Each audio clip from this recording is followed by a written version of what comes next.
William Wallace was not Braveheart. Long before the movie came out, the nickname Braveheart was given to a different Scotsman, Robert the Bruce, King of Scots, and possibly in connection to when a buddy of his yeeted Robert's literal heart into battle.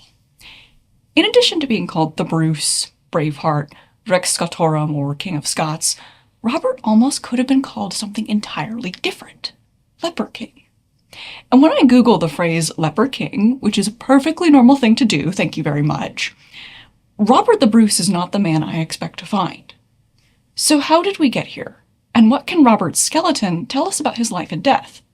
If it's even his skeleton at all in the first place. This video will include images and representations of human remains. This is for educational purposes. Robert I, King of Scotland, was born on July 11th, 1274, right before the feces hit the fan in Scotland. Scotland was ruled by King Alexander III until his death in an accident in 1286. Alexander's only legitimate heir was his granddaughter Margaret of Norway. Her untimely death on her way to Scotland meant that the ruling dynasty of Scotland had died out and a succession crisis began. This is the succession crisis that brought King Edward I of England to the picture, and he totally supported Scotland as an independent kingdom. He didn't. He got greedy, and in 1296, he stole the Stone of Scone and took it to Westminster Abbey in London. He also invaded Scotland. These are really good ways to piss off the Scottish, and the rebellion against Edward began in 1297. So, these are the conflicts that surrounded the early life of Robert Bruce VII, Earl of Carrick and Lord of Annandale. Scottish nobles are divided over who's the rightful king. Edward is stealing artifacts associated with Scottish royalty and cultural heritage, while also accepting the fealty of the man-crowned King of Scots, John Balliol, and later imprisoning John in the Tower of London. And some nobles, Robert included, are advancing their own claims to the throne. Robert got himself into some serious trouble while trying to claim Scotland's throne. On February 10th of 1306, he straight up murdered one of his rivals, a man named John Comyn.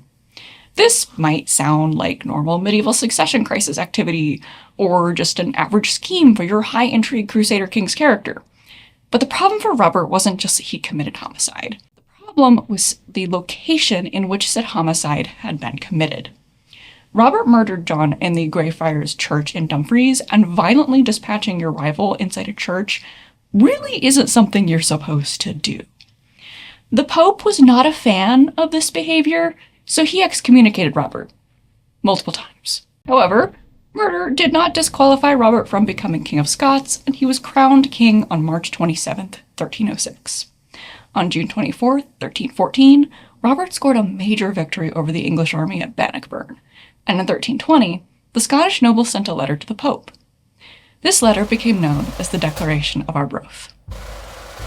As long as 100 of us remain alive, never will we on any conditions be subjected to the lordship of the English. It is in truth not for glory, nor riches, nor honors that we are fighting, but for freedom alone, which no honest man gives up but with life itself. Fun fact, I've actually seen the existing copy of the Declaration of Arbroath. It was on display in a special exhibit at the National Museum of Scotland when I was in Edinburgh, and it was absolutely worth the hour-long wait in the queue. The Declaration of Arbroath was an appeal to the Pope to acknowledge Scottish independence, recognize Robert Bruce as the rightful king, and kindly tell the English king, who by this point was Edward's son, King Edward II, to leave the Scots alone. Scottish independence would eventually be recognized in 1328, towards the end of Robert's reign. When Robert died on June 7, 1329, his body was treated in a way we've discussed in a few other videos already. Robert's heart and his internal organs, his viscera, were removed and buried separately from the rest of his body. His viscera were buried in the chapel of St. Cerf near Cardross, but Robert left very specific instructions for his heart. He wanted it taken on crusade to Jerusalem, to be prayed over at the Church of the Holy Sepulchre. His buddy, Sir James Douglas, decided to make this happen, but he didn't make it all the way to Jerusalem. He did make it to Spain, where he got caught up in the conflicts taking place in that region at the time. James Douglas was killed in battle, but not before throwing the metal urn containing Robert's preserved heart into the battle ahead of him. I feel like this needs to be on a list of, great historical bromances. Robert's heart eventually made its way back to Scotland and was buried in Melrose Abbey, where it would be dug up and reburied multiple times during various excavations at the abbey. What happened to the rest of Robert's body? Robert the Bruce was embalmed and buried in a marble tomb in Dunfermline Abbey. The tomb was destroyed during the Reformation in 1560, but fragments are still preserved at the National Museum of Scotland, and a digital reconstruction of the tomb has been created. We also have a record of Robert's epitaph. Hic jacet invictus Robertus, rex benedictus. Here lies the invincible Robert, blessed king. Once again, this is really not what I ever expected to do with the year of Latin I took in college. The damage done to Dunfermline Abbey during the Reformation meant that over time, the exact location of Robert's burial was lost. In 1818, workmen rebuilding the abbey's choir discovered a burial vault. On November 5th, 1819, the vault was opened so the remains inside could be exhumed and examined. The team of physicians who examined the skeleton included anatomy professor Dr. Alexander Munro of the University of Edinburgh, Dr. Gregory, His Majesty's first physician for Scotland, and Robert Liston, the fastest surgeon of his time. The skeleton had been wrapped in lead coverings and cloth with gold thread. Some of the lead had been formed in the shape of a crown on the skeleton's skull. The skeleton's sternum had been cut in half longitudinally from top to bottom. And this is consistent with Robert's embalmers removing his heart and potentially needing to get bones out of the way first. Your sternum is also called your breastbone. It sits right in the center of your chest. It's like an anchor point for your clavicles and your ribs. This is not a model of the sternum from this set of remains. This is one I found on Sketchfab. I will put the details in the description below. The doctors concluded that these were the remains of Robert the Bruce, and a plaster cast of the skull was created. This cast would be copied multiple times later. The skeleton was reburied in the reconstructed vault, which has remained unopened since 1819. The controversy over the skeleton has not ended. In the 1840s, historians started a debate over a single question.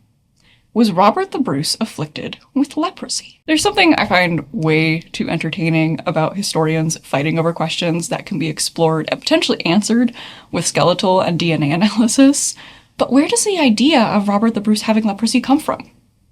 In the last 2 years of his life, Robert suffered from an increasingly debilitating illness. His symptoms would fluctuate, and sometimes he'd be left paralyzed, unable to move.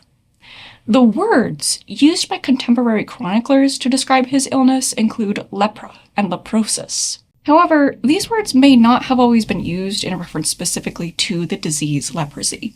They could have been used as a catch-all term for a variety of skin conditions, much like how the word plague has been used to refer to disease outbreaks that weren't necessarily caused by the disease plague. So what is leprosy, and can we relate it back to the skeleton identified as Robert the Bruce? Leprosy is a bacterial infection that can affect the skin, nerves, muscles, and respiratory system. Norwegian physician Dr. Gerhard Amar Hansen discovered leprosy's causative agent, the bacterium Mycobacterium leprae, in 1874. After this, leprosy would become known as Hansen's disease, and a second causative agent, Mycobacterium lepromatosis, would be identified later. There are two forms of leprosy, tuberculoid and lepromatous. I plan on explaining these in more detail in a later video, but for now we're talking about lepromatous leprosy because of the changes it can make to the face and limbs. Leprosy causes patches of skin that differ in color from an individual's normal skin color, and those skin patches won't experience sensation or feeling, they'll be numb. Leprosy can damage a person's peripheral nerves to the point that they lose sensory perception in their hands and feet. That loss of sensory perception can lead to a person not being able to feel their hands and feet being injured. Ulcers can form, and open wounds can introduce new infections into the person's body. This can also involve muscle weakness and paralysis.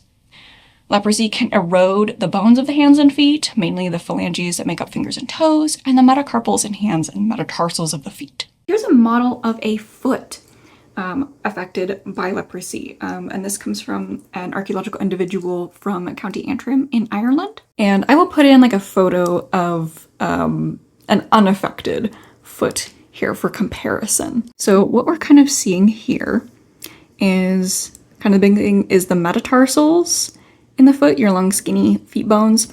They kind of get shaped downwards. Sometimes this is referred to as penciling, like a more pencil-like shape.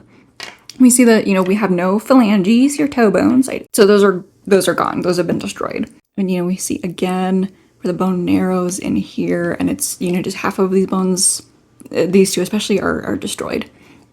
We also see this kind of pattern you see where it's super rough and it looks like it has been chewed away. So we would refer to that as lesions. areas, lytic lesions of areas of bone destruction. In the face, leprosy can cause inflammation in the nasal cavity. This can lead to what's referred to as rhinomaxillary syndrome.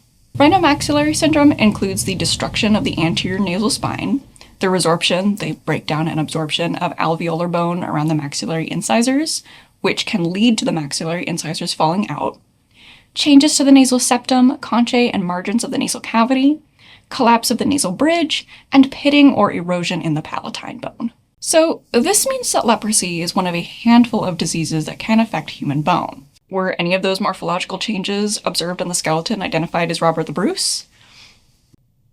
Maybe?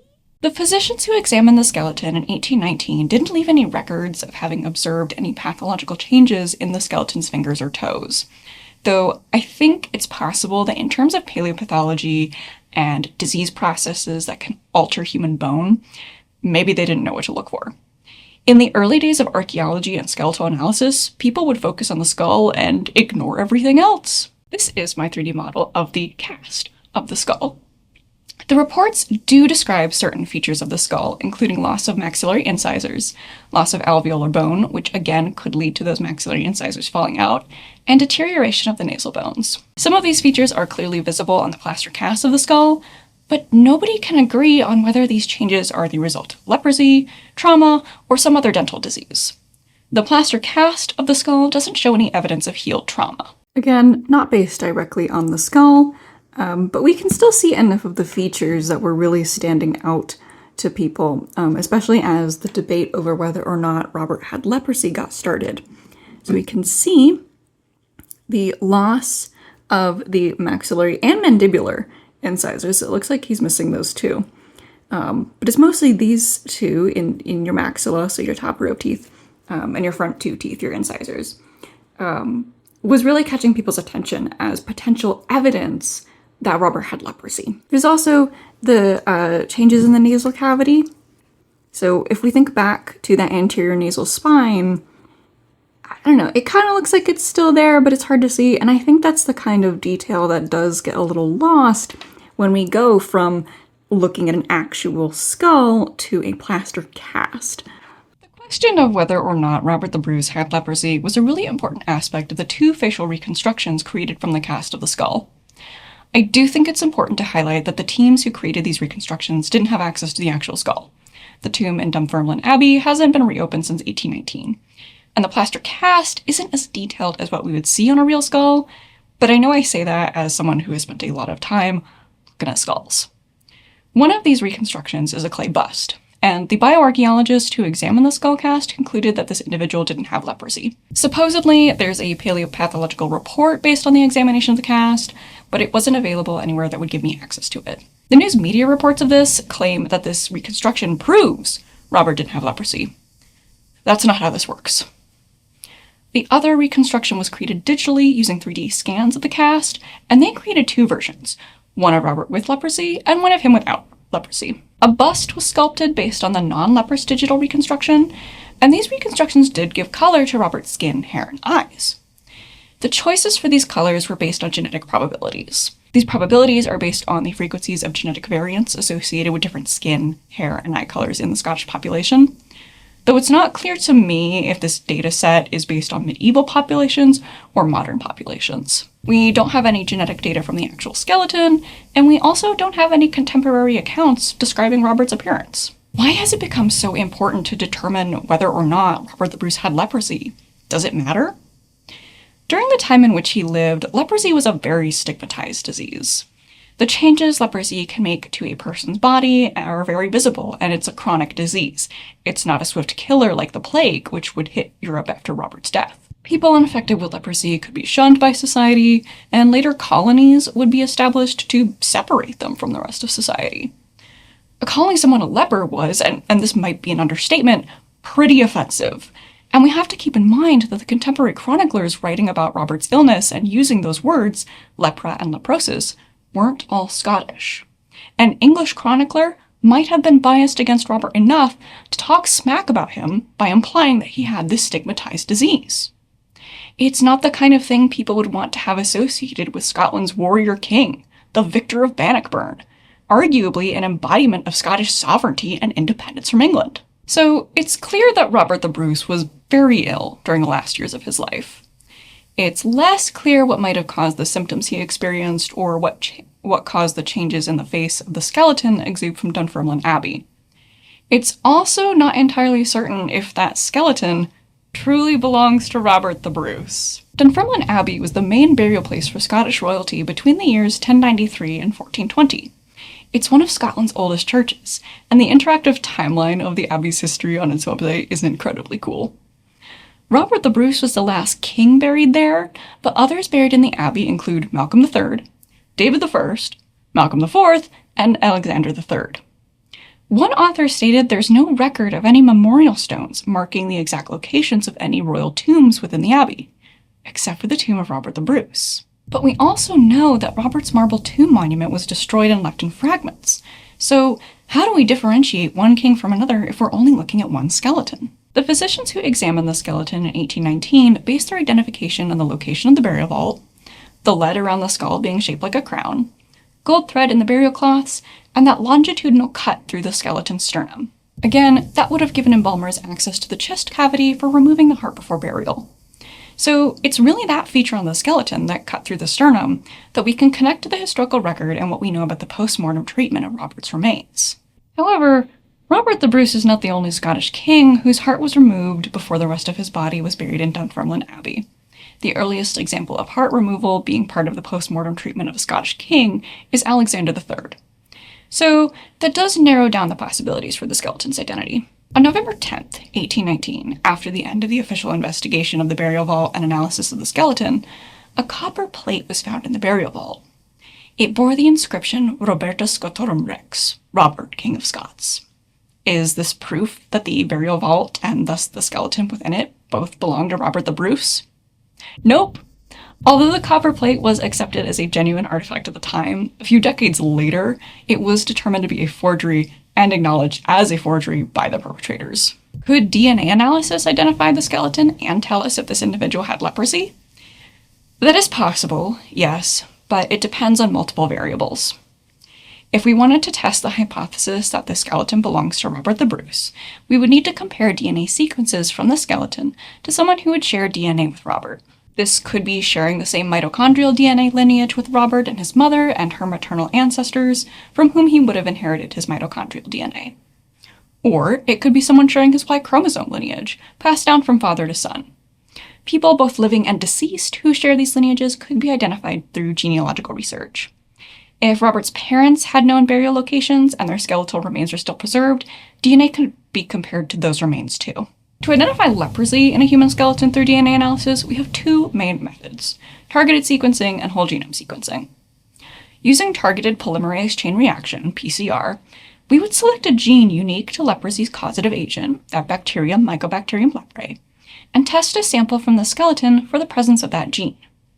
Whole genome sequencing grabs whatever DNA sequences are in the sample and reads them, whether they come from that individual or from microorganisms that lived in their oral microbiome, the burial environment and soil, or were infecting that individual at the time of their death. Depending on preservation, this can find a lot of DNA sequences, which can then be compared to reference genomes to identify what organisms those species belong to. These methods, as well as re-examining the skeleton in general instead of relying on a plaster cast, would depend on access to that skeleton and reopening the burial vault. That's not likely to happen unless there's a pressing need to identify these remains or treating this more like a forensics case, and then you'd have to get the right permissions from the right people. Excavating the abbey could be expensive and destructive and disrupt regular services, and DNA testing is also destructive and expensive, so you'd need a really good reason to carry out all of this work and a way to pay for it. Robert the Bruce is still honored in Dunfermline Abbey in the Bruce Memorial Window, which was installed on the 700th anniversary of the year of his birth in 1974. Whether or not he had leprosy doesn't really take away from the fact that Robert the Bruce, brave of heart, King of Scots, played a pivotal role in the history of Scotland. I hope you found this video interesting, and thank you so much for watching. Okay, super quick fun fact at the end here. This is the first video that I have written and recorded after finishing my doctorate. So I'm now officially a doctor of anthropology. Now, usually when people are teaching osteology and they are, trying to point at specific features on a skull, they will use a bamboo skewer to, gently point at things on the skull. I don't have that. So what I do have is lightsaber chopsticks. That's too much. Never mind. We're not going to do that.